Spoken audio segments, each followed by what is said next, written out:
16 जनवरी की रात जब सैफ अली खान पर हमला हुआ तो हर कोई डर गया था, लेकिन अब पूरी तरह से सेफ है और अपने घर पर है। लेकिन कुछ ऐसे सवाल भी हैं जो सैफ का पीछा नहीं छोड़ रहे हैं। सैफ अली खान पर हुए हमले को लेकर मिस्ट्री अभी भी बरकरार है, क्योंकि किसी को लगता है कि सैफ इतनी जल्दी हॉस्पिटल से डिस्चार्ज कैसे हो गए, तो कोई सैफ पर हमला करने वाले आरोपी पर भी अब सवाल उठा रहा है। यह कह रहा है कि सीसीटीवी में दिख रहा आरोपी और पकड़ा गया आरोपी दोनों अलग अलग हैं। लेकिन इन सब के बीच सैफ की मेडिकल रिपोर्ट और पुलिस को दिए गए उनकी मेट के बयान भी सस्पेंस को बढ़ाने वाले हैं। ऐसे में सवाल उठाया जा रहा है कि सैफ पर हुए हमले को लेकर पूरा सच क्या दुनिया को दिखाया नहीं जा रहा। आज इसी पर चर्चा करेंगे, लेकिन उससे पहले आपको एक रिपोर्ट दिखाते हैं।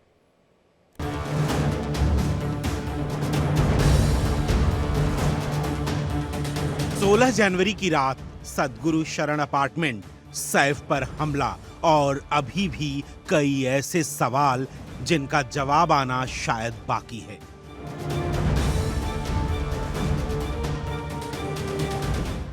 सैफ पर हमला हुए 9 दिन बीत चुके हैं। आरोपी भी पुलिस की गिरफ्त में है, लेकिन पुलिस की थ्योरी, सैफ, करीना और मेड के बयान मिडनाइट मिस्ट्री को अभी भी उलझाए हुए है।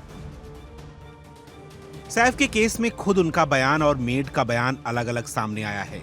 सैफ ने जहां हमले के वक्त खुद को 11वें फ्लोर पर बताया, वहीं उनकी मेड का बयान उनसे अलग था। सैफ की मेड के बयान के मुताबिक सैफ करीना 12वें फ्लोर पर थे, तो सैफ ने यह बताया था कि उन्होंने हमलावर को धक्का दिया था, जबकि मेड ने बताया कि हमलावर को एक कमरे में बंद कर दिया गया था। सैफ पर हमले और अस्पताल में भर्ती कराने वाले समय पर भी सवाल उठ रहे हैं। सैफ पर हमला 16 जनवरी की रात 2:30 बजे हुआ था, जबकि उन्हें अस्पताल में भर्ती होने का समय सुबह 4:11 पर मेडिकल रिपोर्ट में लिखा हुआ है। ऐसे में हमले के बाद करीब 2 घंटे सैफ कहां थे? तो सैफ को जिन्होंने एडमिट कराया उनके नाम को लेकर भी सवाल उठाए जा रहे हैं, क्योंकि अभी तक दावा किया गया था कि सैफ को घर के ही एक कर्मचारी ने अस्पताल में भर्ती करवाया था, जबकि मेडिकल रिपोर्ट में सैफ के करीबी दोस्त अफसर जैदी का नाम दर्ज है। वहीं अभी तक फरार जैदी का नाम कहीं नहीं आया। 5 दिन बाद सैफ सही होकर अपने घर तो लौट चुके हैं, लेकिन कई ऐसे सवाल हैं जो उनका पीछा नहीं छोड़ रहे। तो इस मामले में राजनीति भी जमकर हो रही है। हम कोई सैफ अली खान के परिवार के खिलाफ नहीं है, उनके प्रति हमारे मन में बहुत सहानुभूति है और वो सुरक्षित रहे, उनका पूरा परिवार सुरक्षित रहे, हम ईश्वर से ऐसी कामना करते हैं। लेकिन जिस तरीके से डॉक्टरों ने उस घटना के बाद पब्लिक डोमेन में सारी जानकारियां रखी और बताया कि सैफ अली खान के पीठ में 2.5 इंच चाकू घुस गया था, फिर ऑटो वाले ने बताया कि वो लहूलुहान अवस्था में स्ट्रेचर पर लाए गए थे, फिर डॉक्टर साहब ने बताया कि 6 घंटे तक इनका ऑपरेशन चला था। तो इतना सारा कुछ होने के बाद कोई व्यक्ति 4 दिन में इतनी फिट अवस्था में हॉस्पिटल से डिस्चार्ज हो जाएगा, क्या यह संभव है? ये सवाल हमारे मन में, और इसे मेरे मन में नहीं है, मुंबई के हर व्यक्ति का मन में यह सवाल हो सकता है। सवाल उस आरोपी पर भी उठ रहा है जिसे पुलिस ने गिरफ्तार किया है। आरोपी शरीफुल इस्लाम के पिता ने यह कहते हुए सनसनी फैला दी कि सीसीटीवी में दिखाई दिया शख्स उनका बेटा नहीं है। सीसीटीवी में दिख रहा आरोपी और गिरफ्तार किए गए आरोपी के चेहरे पर भी लोग अब सवाल उठा रहे हैं। दोनों तस्वीरों में अंतर बता रहे हैं। Bureau report, India daily.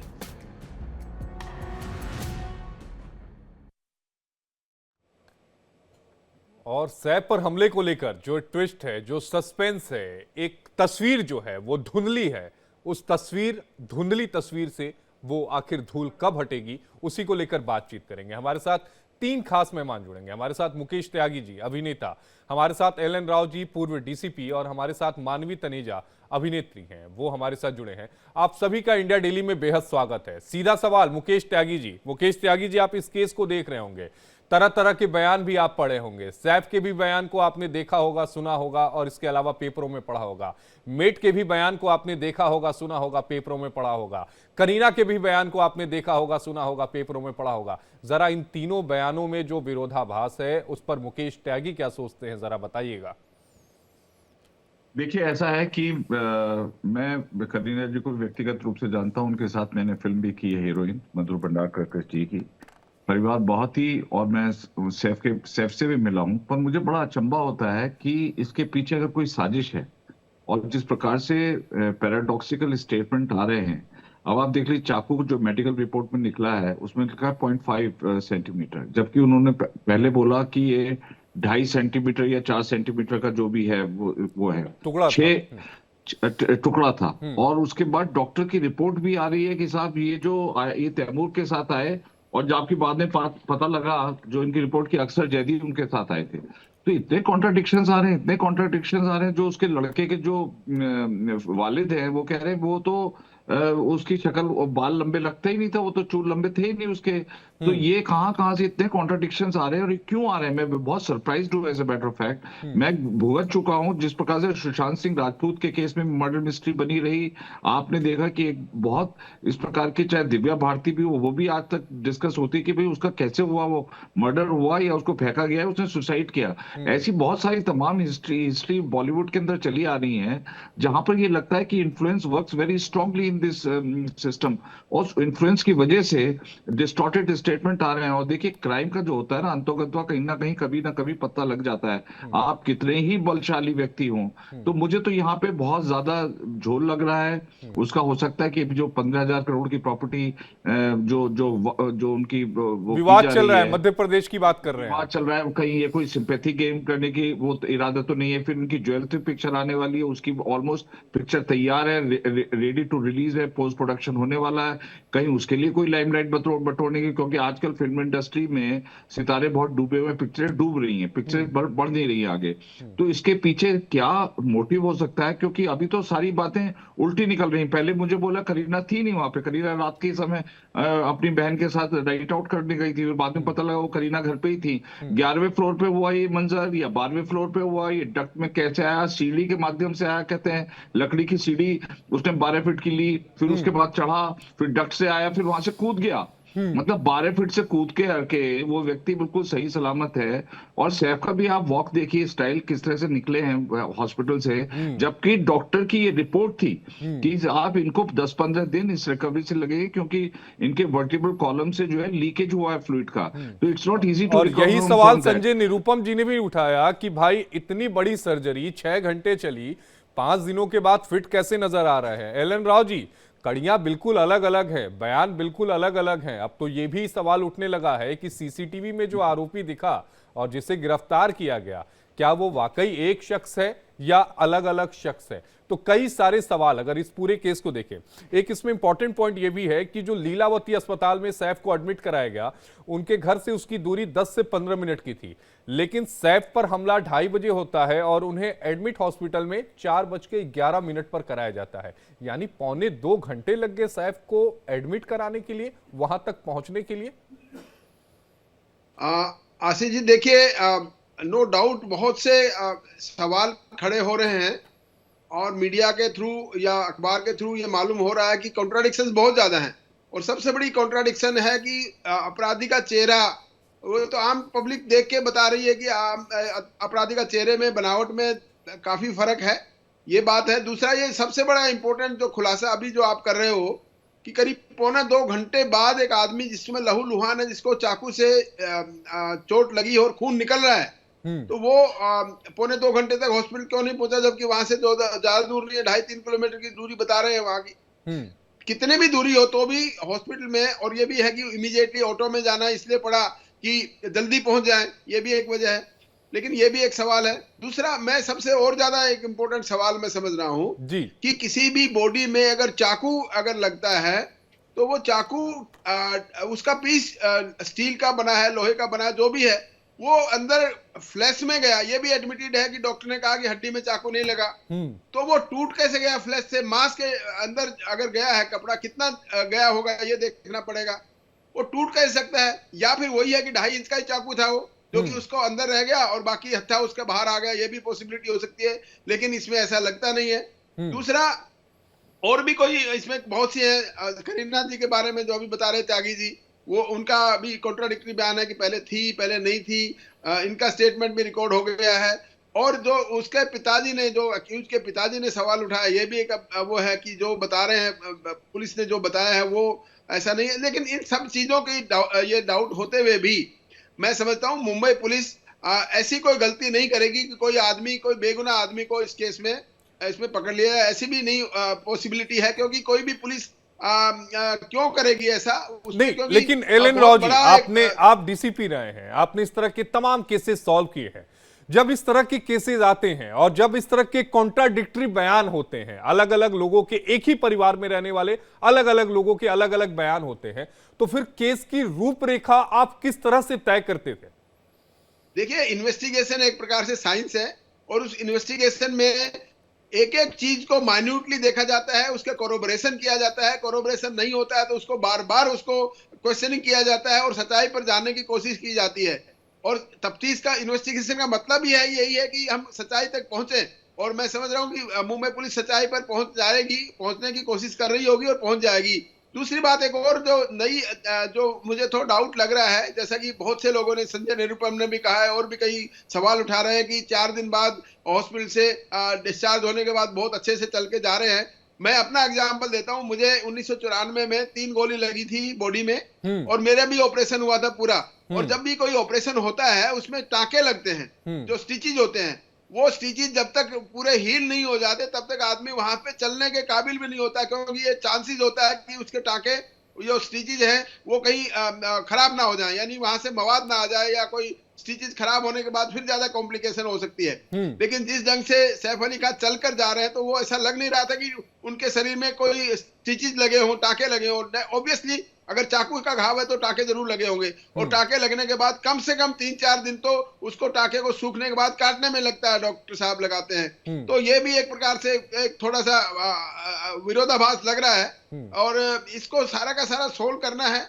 और सोल्व करने के बाद में मैं समझता हूँ पुलिस इन्वेस्टिगेशन अभी कर रही है। दूसरा, पीसी की कोई दूसरा पुलिस की कोई प्रेस कॉन्फ्रेंस इन सभी चीजों को क्लैरिफिकेशन देने के लिए अभी हुई नहीं है। जब यह क्लैरिफिकेशन होगी तो मैं समझता हूं पुलिस इन सभी सवालों का जवाब नहीं, लेकिन दिलचस्प बात है, मैं मानवी से उस सवाल का जवाब ले लूंगा। अमूनन मानवी, जब इस तरह के हाई प्रोफाइल केसेस होते हैं और मीडिया में जब इस तरह की खबरें चलने लगती हैं, तो पुलिस की तरफ से खंडन जरूर आ जाता है कि नहीं, ये गलत चीजें जो हैं वो चल रही हैं, उनको रोका जाए। लेकिन इस केस में मुंबई पुलिस की तरफ से अभी तक कोई खंडन नहीं आया। पूछताछ में क्या कुछ निकला, यह भी किसी प्रेस कॉन्फ्रेंस के जरिए नहीं बताया गया। यह भी नहीं क्लियर हो पाया कि क्या वो अकेला था, शफीकुल रहमान अकेला था, या फिर उसके साथ कोई और था, किसने उसकी मदद की। जो अभी कड़ियां हैं वो अभी तक बिल्कुल एक दूसरे से अलग है। कहानी क्लियर हो ही नहीं पा रही है कि आखिर उस दिन, उस रात को हुआ क्या था, 16 जनवरी की रात को। देखिए, आपने खुद ही 4 वर्जन बताए इस वक्त की, 4 डिफरेंट वर्जन्स हैं, तो जाहिर सी बात है 4 डिफरेंट वर्जन्स हैं तो कोई उसमें से एक होगा, सब अलग अलग हैं। दूसरी बात मैं बोलना चाहती हूँ कि कॉन्ट्रडिक्शंस की बात कर रहे हैं आप। कॉन्ट्रडिक्शंस इसलिए हो रही हैं क्योंकि ये जो भी खबरें लोग अज्यूम कर रहे हैं, जो अपने माइंडसेट में बना के बैठे हैं, वो कहीं ना कहीं परसेप्शन बेस्ड है। वो सूत्रों के हवाले से जो भी खबर आती है, आप उसको दिमाग में बैठा करके बैठ जाती है। देखिए, मुंबई का जो लॉ एंड ऑर्डर है इस वक्त बिल्कुल फेल हो चुका है। ये केस को रिजॉल्व नहीं कर पा रहे हैं, किसी को भी उठा करके अंदर डाल देते हैं और 2 दिन के बाद बोलते हैं, जैसे सैफ के उसमें सबसे पहले कोई और चोर को पकड़ लिया था इन्होंने, और उसके बाद उन्होंने कहा था कि ये वो नहीं है, उसको छोड़ दिया था। अब एक ऐसे व्यक्ति को पकड़ा है जिसकी जो फोटो है उसकी सीसीटीवी से बिल्कुल, मतलब जो उसकी फोटो है उसकी सीसीटीवी से बिल्कुल भी मैच नहीं खाती है। मानो ऐसे लगता है कि रातों रात उसको बुटॉक्स कर दिया और प्लास्टिक सर्जरी कर दी, उसको एनहांस कर दिया और उसका चेहरा यहाँ से ब्रॉड कर दिया, अगर आप फोरेंसिक्स की माने तो। अब मैं ये बोलना चाहती हूँ कि ये बात कर रहे हैं कि करीना घर पे थी नहीं थी। पहले तो सिक्योरिटी लैब्स को सेटअप किया जाता है, वहां कोई गार्ड अवेलेबल नहीं था, करीना घर पे नहीं थी, क्योंकि करीना का सोशल मीडिया अगर आप हैंडल देखें तो वो बता रही थी कि मैं पार्टी कर रही हूँ, तो सोशल मीडिया हैंडल पे उसने कहीं ना कहीं अपडेट किया हुआ था कि वो घर पे नहीं थी। तो ये जो भी वारदात हुई तब सैफ ही घर पे थे और बच्चे घर पे थे। अब मैं सबसे बड़ी बात बोलना चाहती हूँ कि जब ये वारदात हुई है, जाहिर सी बात है जो चाकू टूटा है वो कहीं ना कहीं सैफ के साथ पहले फिडल किया है, उसके बाद सैफ को लगी है। वो चोरी के इरादे से नहीं आया, वो सैफ को मारने के ही इरादे से आया था। वो अटेम्प्ट टू मर्डर ही उसका जो भी बनता है, ये इस वक्त जो हमारा ये बनना चाहिए आउटलुक कि किस इरादे से आया, क्योंकि मोटिव की बात कर रहे थे। क्योंकि वहां पे ज्वेलरी पड़ी थी, उसने ज्वेलरी नहीं टच करी, वहां पे कैश पड़ा था, उसने कैश नहीं उठाया, तो कहीं ना कहीं वो मारने की मंशा से आया। और देखिए, गाड़ी अवेलेबल नहीं थी, गाड़ी सिर्फ एक अवेलेबल थी जो इलेक्ट्रॉनिक है, हम आम व्यक्ति है लेकिन हमारे भी घर में एक 4 पहिया गाड़ी होती ही होती है, वहां वो अवेलेबल नहीं। तो सब कुछ सेटअप ऐसे किया था कि करीना घर पे ना हो, सिक्योरिटी गार्ड ना हो, गाड़ी ना हो। कितनी इमरजेंसी हुई होगी जो उसको सैफ को ऑटो में ले जाना पड़ा। वो मतलब एम्बुलेंस की भी वेट नहीं कर रहे। और एक छोटी सी बात लॉजिक की बात कर रहे हैं, ये कह रहे हैं कि कैसे चल रहा है सैफ, अगर आप भी हॉस्पिटलाइज हो, माफ करती हूँ, ठीक है, आपको गोली लगी, कोई अपना उदाहरण देता है, कोई अपना उदाहरण देता है, लेकिन मैं ये बोलना चाहती हूँ कि ये कट अभी बाहर तो आया नहीं कि कितना कट है, कितना डीप कट है, और आप सीधा कंक्लूजन पे आ गए कि वो कैसे चल रहा है। हो सकता है छोटा सा भी अगर आपको कट पड़ जाता है हाथ पे या कहीं पे भी छोटा सा कट पड़ जाता है, माफ कीजिए, पूरा शर्ट या पूरे आपके कपड़े खूनो खून हो जाते हैं। तो क्या बात कर रहे हैं कि सैफ कैसे चल करके आ रहा है, हल्का सा कट मार के देख लीजिए आप, पूरे के पूरे आपके जो कपड़े पहने लेकिन होंगे, मानवी वो सारे एक ब्लड बात से लथपथ बताइए, होंगे। क्या ये थ्योरी आपके गले से नीचे उतरती है कि कोई वहां मौजूद नहीं था, गाड़ियां नहीं थी, वहां पर हॉस्पिटल ले जाने वाला कोई नहीं था? अरे भाई इतनी बड़ी देखिए- सोसाइटी है, इतने बड़े लोग हैं, कोई आम आदमी तो नहीं है। अगर आम आदमी भी सड़क पर दिख जाता है तो मुझे लगता है कि आप, मैं या राव साहब, कोई भी हो, उसे हॉस्पिटल पहुंचा देगा। उसका लॉजिक भी बता देती हूँ, लेकिन भगवान ना करे किसी के घर में मिसहैप हो जाता है, आप उस वक्त अपने नेबर्स को या आम आदमी को नहीं ढूंढते हो, आपका उस वक्त ऑटो सबसे पहला ढूंढते क्या हैं, ध्यान होता है? ऑटो ढूंढते हैं, ऑटो सुनिए तो ढूंढते हैं सही, क्या? सुनिए तो सही। हाँ। आप देखिए सीरियसनेस हो कि आपको लगता है अगर एम्बुलेंस बुलाओगे वो 15 मिनट लगाएगी, कैब में टाइम वेस्ट करेंगे 15 मिनट लगाएगी, इससे अच्छा अगर ऑटो नीचे खड़ा हुआ है, जाहिर सी बात है बैल्कनी अगर ऑटो नीचे है, अवेलेबल है, तो ऑटो में लेके जाओगे, क्योंकि आपका सबसे पहला लक्ष्य क्या होता है? कितने लोगों ने कहा कि पुलिस को फोन क्यों नहीं किया? मतलब ये सब चीजों में टाइम वेस्ट करे, सैफ खूनो खून हो रहे हैं, इससे पहले उठा करके उनको जैसे तैमूर लेके गए, जो हमें पता लग रहा है, जो सबसे पहले ऑटो वाले ने भी बोला तैमूर, जैसे मैं पहले भी कहती थी कि उनका नाम तैमूर इसलिए रखा है क्योंकि लोहे जैसा वो बेटा उनको उठा करके एक बुजुर्ग के साथ, जो समझ में आया था इनिशियल, वो ले करके गया। तो सोचो सीरियसनेस कितनी है कि वो एम्बुलेंस की वेट नहीं करते, वो कैब की वेट नहीं करते, लेकिन फिर वो भी ऑटो में ले 15 जाते हैं। मिनट की दूरी पौने 2 घंटे में तय होती है। देखिए आप उसके लिए, मैं कहती हूँ ना, कॉन्ट्रडिक्शंस, तो पुलिस की एक बार रिपोर्ट आने दीजिए कि कितने मिनट की दूरी थी, कब सैफ को क्या लगा, तो पुलिस को मुकेश जी आप सुन रहे होंगे तानवी जी की बात, बात। मानवी जी की बातें। मैं ये समझता हूँ कि देखिए कॉन्ट्रडिक्शन तो बहुत सारे हैं, और जब तक आपको कोई एक तफ्तीश बिल्कुल मुकम्मल ना हो जाए तब तक इस प्रकार की अटकलें लगाना भी बहुत, मैं समझता हूँ, प्रीमेच्योर है, स्पेकुलेशन करना बहुत प्रीमेच्योर है। लेकिन जो जिस तरह से प्राइमा फेसी ये पूरा एपिसोड दिखाई दे रहा है, अब पहले तो तानवी जी को ये नहीं पता कि अक्सर जैदी का नाम आ गया रिपोर्ट के अंदर, अक्सर उसमें तैमूर का नाम कहीं जिक्र नहीं, जबकि मेडिकल डायरेक्टर ने अपने स्टेटमेंट में कहा कि वो बच्चे के साथ आए, शेर की तरह से आए, और उनकी कई 6 घंटे उनको लगेंगे उसमें सर्जरी करने में। एक सवाल मुकेश जी ये भी लगता है कि अफसर जैद जिन्होंने वहां पर साइन किया, जिन्होंने कहा कि वो उनके दोस्त है, अगर आप हॉस्पिटल के फॉर्म को देखें तो अफसर जैद कहां है? वही आगे सच्चाई बता देना। अक्षर जैद फरार हैं और वो उनके मैनेजर हैं, और वो मैनेजर होने, अच्छा उनका तो कोई अभी तक कई दिनों से कोई नाम ही नहीं था। आप देखिए ये 16 जनवरी का केस है, आज 25 जनवरी होने को आई है, उनका नाम कहीं पर नहीं आया था, अचानक ये नाम आ गया, तैमूर का नाम पीछे हट गया अभी। तो जबकि तैमूर को लेकर के बड़ी वाहवाही चल रही थी, देखो बच्चा कितना वो है, और उनके शेर की तारीफ हो रही थी। तो ये दूसरा आपको घाव का भी बता दूं, 0.5 सेंटीमीटर घाव है मेडिकल रिपोर्ट में, 6 घाव बताए गए थे पहले मेडिकल डायरेक्टर ने, कहीं ना कहीं और उसके ये बाद सारे के आज सारे तार एल कंपनी से जुड़े मानवी हुए जी, हैं, मानवी जी, कहीं एक ना मिनट, कहीं एक सारे मिनट, तार अरे एल कंपनी कहां से लेती आई? एल कंपनी कहां से आपको इसमें बचाना आ चाह गई? रहे हैं। मानवी ये मुझे जी, बता दीजिए, आप आपको- किसको आपको- बचाना चाह अरे रहे हैं? एल कंपनी की तरफ से कहां से आ गई? आप ये मानवी देख जी, लीजिए ना, मानवी जी, जितने आपको सारे लेटेस्ट बाबा जानकारी सिद्दीकी नहीं की है, हत्या से लेकर के, आपको बाबा सुन तो सिद्दीकी की लीजिए, हत्या से लेकर के, बाबा सिद्दीकी जितने अभी भी- हत्या को छोड़ जितने दीजिए, भी- नहीं, नहीं, आपको जितने भी पूरे आप मुद्दे- बाबा सिद्दीकी के केस से इस केस को तुलना नहीं कर सकती। हाँ बाबा सिद्दीकी बिल्कुल छोड़ दीजिए। तुलना कर सकती हूँ, मैं क्योंकि कहीं ये ना कह कहीं रहा हर हूँ- जगह सिक्योरिटी लैब्स हुई है, सिक्योरिटी सिक्योरिटी लैब्स को लैब्स- सेटअप किया गया है। नहीं तो फिर आप इसको आप नहीं हर आप जगह जो सिक्योरिटी है, लैब्स किया आपको गया है, पूरे स्टेट- और आपको फैक्ट से नहीं मालूम है, सिर्फ और आपको बोला है फैक्ट्स कि मालूम अगर कोई नहीं है। सलमान आप के बिना फैक्ट्स- नजदीक है वो आप हमारा बिना दुश्मन है। फैक्ट्स के जो है रिएक्शन आज दे रही हैं। सलमान के नजदीक है वो आपको हमारा ये नहीं पता दुश्मन कि है, बिल्कुल फैक्ट्स पे बात कर रही हूँ। आप ये और बताइए कि कहीं ना मेडिकल कहीं रिपोर्ट उसके में क्या बाद है, तो मुझे मेडिकल बताइए रिपोर्ट पहले पुलिस मानवी वाले- जी, नहीं, ये मेडिकल जो रिपोर्ट में कितने सूत्रों के घाव आए हवाले हैं, से कितने आप आए मुझे बताइए, और जो मेडिकल कितने रिपोर्ट सेंटीमीटर में का जो घाव आप है? बता रहे हैं ना, आपको तो सूत्रों के आइडिया हवाले है से बता रहे नहीं, हैं, बिना आइडिया सूत्रों के के आप हवाले बोल की रही हैं। इंफॉर्मेशन मुझे नहीं चाहिए, अरे इसी के आप कॉन्ट्रडिक्शन सलमान हो खान से रही जोड़ रही हैं, कभी और बाबा जितने सिद्दीकी भी जोड़ रही मुसलमान हैं, हैं, मुद्दे की बात जितने करिए आप। खान्स हैं, दिक्कत उनको धमकी दी जा रही है, और कहीं ना कहीं एल कंपनी ओनरशिप भी लेती अरे है। भाई कि हम देखो, हम इस इन्वेस्टिगेशन की बात कर रहे हैं। अभी एल कंपनी ने आप लॉरेंस ownership बिश्नोई ली की है, बात अभी करने एल लगेंगी, कंपनी ने एक और कभी आप social media Salman Khan post की डाला बात, है। अरे बात तो